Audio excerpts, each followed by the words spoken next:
মুসলমানের দেশে কখনোই ধর্মনিরপেক্ষ রাজনীতি চলতে পারে না। তিনি বলছেন যে ইসলামী মূল্যবোধের রাষ্ট্র কায়েম করতে হবে। এজন্যই তিনি সংবিধানে এই বিসমিল্লাহির রহমানির রহিম অর্থাৎ ধর্মনিরপেক্ষ মানে কি ধর্ম মানতেও পারেন নাও মানতে পারেন, কিন্তু যখন মুসলমান কোনো কাজ করবে কাজের শুরুতেই বিসমিল্লাহির রহমানির রহিম এই কথাটা বলে আমরা কাজ শুরু করি। এটাই প্রতিষ্ঠা করেছিলেন আমাদের শহীদ রাষ্ট্রপতি জিয়াউর রহমান। এবং তিনি বাঙালি জাতীয়তাবাদটাকে কেটে দিয়ে তিনি বলেছিলেন যে আমাদের দেশে যে বাঙালি আছে পশ্চিমবঙ্গে এর চাইতে বেশি বাঙালি আছে, তাই বলে তারা বাংলাদেশের নাগরিক হতে পারে না, তাদের জাতীয়তাবাদ বাঙালি হতে পারে না, তাদের জাতীয়তাবাদ হবে ভারতীয়। আর আমাদের বাংলাদেশি, আমরা আমাদের জাতীয়তাবাদ হবে বাংলাদেশি। এর জন্যই তিনি কি করেছেন, আমাদের জাতীয়তাবাদ এখন আমরা বাংলাদেশি, এটা শহীদ রাষ্ট্রপতি জিয়াউর রহমান করেছেন। এই বিসমিল্লাহির রহমানির প্রতিষ্ঠা করার পর থেকে এদেশের আলেম সমাজরা, শাহজিদের মতো ধর্মীয় গুরুরা, সমস্ত আলেম ওলামারা শহীদ রাষ্ট্রপতি জিয়াউর রহমানকে তারা সেদিন সমর্থন দিয়েছিল। এবং সেই সৌদির বাদশাহ তাকে রাজকীয় অতিথি হিসাবে তাকে হজ করার আমন্ত্রণ জানিয়েছিল। আপনারা জানেন সেদিন হজ করে তিনি আরাফার ময়দানে যে নিম গাছ বপন করেছেন, যারা এখন জিয়া গাছ নামে সারা বিশ্বে পরিচিত। এটাই জিয়াউর রহমানের ধর্ম এবং নীতি এবং আদর্শ নিয়ে তিনি এই দেশটাকে ভালোবেসে দেশটাকে পুনর্গঠন করে রেখেছেন এবং ইসলামকে তিনি সংবিধানে প্রতিষ্ঠা করে আস্তে আস্তে এটা একটি ইসলামী রাষ্ট্র কায়েমের জন্য তার চিন্তা ভাবনা ছিল। কিন্তু ইহুদিবাদ এবং বিশ্বের সাম্রাজ্যবাদের নেতারা পশ্চিমারা তাকে অল্প দিনের মধ্যেই তাকে হত্যা করেছে, যার পরবর্তী স্বপ্ন এই বাংলাদেশে আজকে আমরা সেইভাবে বাস্তবায়ন করতে পারি নাই। কিন্তু তার সুযোগ্য পুত্র আজকে দেশটায় তারেক রহমান বাংলাদেশকে নিয়ে যেভাবে স্বপ্ন দেখেন, তিনি বলেছেন, আমরা গত কয়েকদিন আগে মাননীয় মন্ত্রী মহোদয় সখীপুরে ছাত্রছাত্রীদের মাঝে ব্যাগ দিয়েছেন। এটা হলো তারেক জিয়ার একটা প্রোগ্রাম।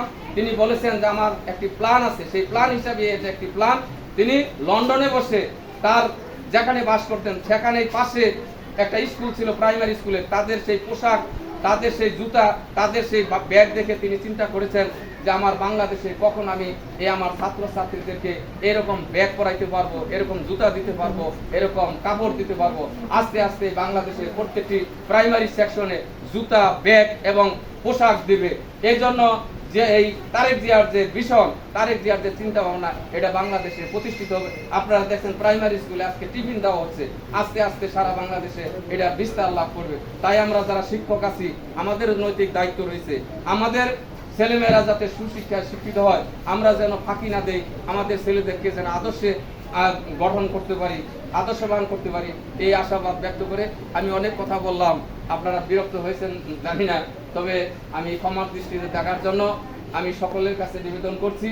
আমি আমার কথায় এবং কাজে বিরক্ত হওয়ার যদি আপনারা হয়ে থাকেন, আমি আবারও আপনাদের কাছ থেকে ক্ষমা প্রার্থনা করছি।